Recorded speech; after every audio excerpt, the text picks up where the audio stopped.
American এয়ারলাইন্সের 140 জন যাত্রী boarding করার পর যখন বিমানটি তার গন্তব্যে যাওয়ার জন্য টেক অফ করলো, ঠিক তার 15 মিনিট পর বিমানে থাকা সকল যাত্রীরা অনুভব করছিল বিমানটি ঠিকঠাকভাবে টেক অফ তো করেছিল, কিন্তু বিমানটি তার সঠিক উচ্চতায় উঠতে পারছিল না। যখন বিমানে থাকা যাত্রীরা এই ব্যাপারটি অনুভব করছিল, ঠিক তখন বিমানের পাইলট বিমানটিতে একটি ইমার্জেন্সি অ্যালার্ম দিয়েছিলেন এবং তারপর পাইলট বিমানে থাকা যাত্রীদের উদ্দেশ্যে এমন একটি বার্তা দেয় যা শুনে বিমানে থাকা সব যাত্রীরা ভয়ে কেঁপে উঠেছিল। আসলে ঠিক কি ঘটেছিল বিমানটির সাথে সেদিন জানতে হলে ভিডিওটি শেষ পর্যন্ত দেখুন। দিনটি ছিল 21শে সেপ্টেম্বর 2005 সাল। আমেরিকার ক্যালিফোর্নিয়া শহরের একটি শহর বুরব্যাংক থেকে ফ্লাইট নম্বর 292 গ্রিন সিগন্যালের জন্য ওয়েট করছিল। ঘড়িতে তখন ঠিক 3টা, আর 292 ফ্লাইটটি 3টা 15 মিনিটে বুরব্যাংক শহর থেকে নিউ ইয়র্কের উদ্দেশ্যে টেক অফ করবে। তখনও পর্যন্ত সব ঠিকঠাক ছিল। ঘড়ির কাঁটা যখন 3টা 15 মিনিট, তখন কন্ট্রোল রুম থেকে বিমানের পাইলট ক্যাপ্টেন স্কট বার্গকে বিমান উড়ানোর জন্য গ্রিন সিগন্যাল দেওয়া হয়েছিল। আর ঠিক তার 2 মিনিট পর মানে 3টা 17 মিনিটে বিমানটি বুরব্যাংক এয়ারপোর্ট থেকে টেক অফ করে যায়। ফ্লাইটে থাকা পাইলট থেকে শুরু করে কেবিন ক্রু বা যাত্রীরা তখনও জানে না যে আর অল্প সময়ের মধ্যে তাদের সাথে কি ঘটতে চলেছে। বিমানটি টেক অফ করার পর মাত্র 15 মিনিটই কেটেছিল, আর তখন থেকে প্রতিটা প্যাসেঞ্জার নোটিস করতেছিল যে বিমানটি খুব উপরে উঠতে পারছিল না।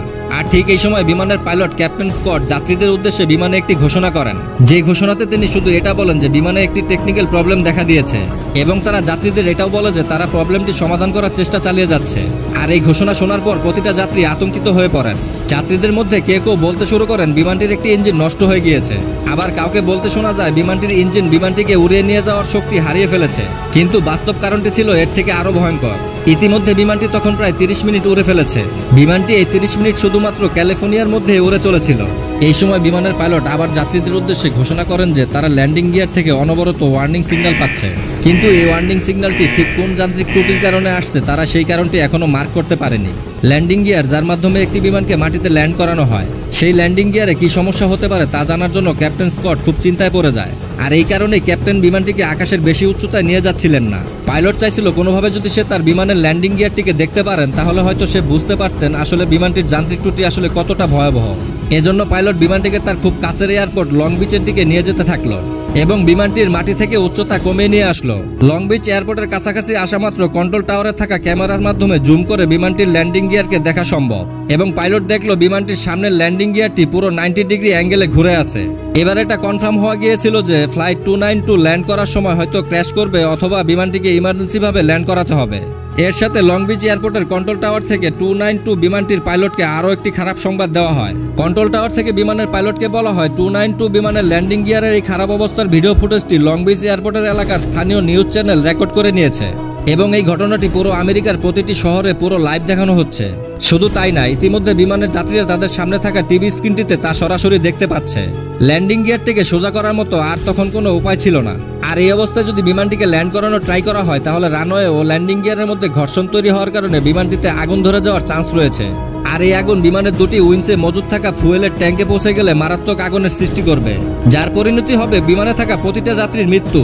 দুর্ভাগ্যবশত এই সময় বিমানের উইংসে থাকা ফুয়েল ট্যাঙ্কে যে পরিমাণ জেট ফুয়েল মজুদ ছিল তার ওজন ছিল প্রায় 14,000 কিলোর মতো।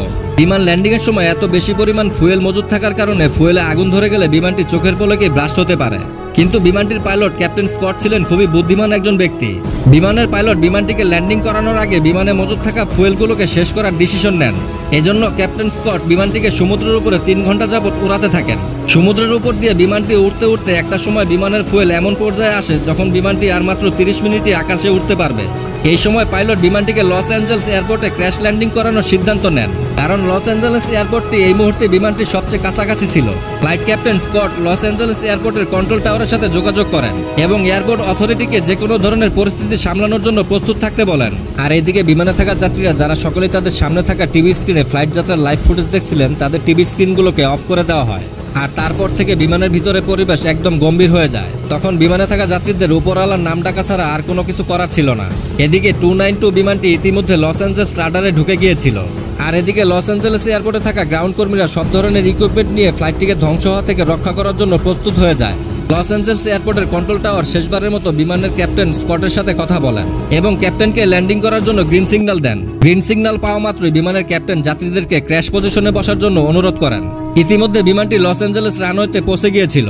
তখন ক্যাপ্টেন স্কট খুব দক্ষতার সাথে প্রথমে বিমানটির ভালো অবস্থাতে থাকা ল্যান্ডিং গিয়ারটিকে মাটিতে স্পর্শ করায় এবং ধীরে ধীরে বিমানের গতিকে কমিয়ে আনতে থাকেন। আর শেষ পর্যন্ত সেই মুহূর্ত এসেই গেল যখন পাইলটকে সামনের খারাপ ল্যান্ডিং গিয়ারটিকে মাটিতে স্পর্শ করাতে হলো। কিন্তু এরপর সেটাই হলো যেটা আগে থেকে আঁচ করা হয়েছিল। মাটিতে ল্যান্ডিং গিয়ার ও রানওয়ের ঘর্ষণের কারণে তাতে আগুন লেগে যায়। কিন্তু অবশেষে উপরওয়ালার অশেষ রহমতে বিমানটি ঠিকঠাকভাবে রানওয়েতে থামতে সক্ষম হয়। আর এই মুহূর্তটি ছিল প্রতিটা যাত্রী তথা পুরো আমেরিকাবাসীর কাছে খুবই আনন্দময় একটি মুহূর্ত। আর এরপর একজন একজন করে সকল যাত্রীদের বিমান থেকে নিচে নামিয়ে আনা হয়।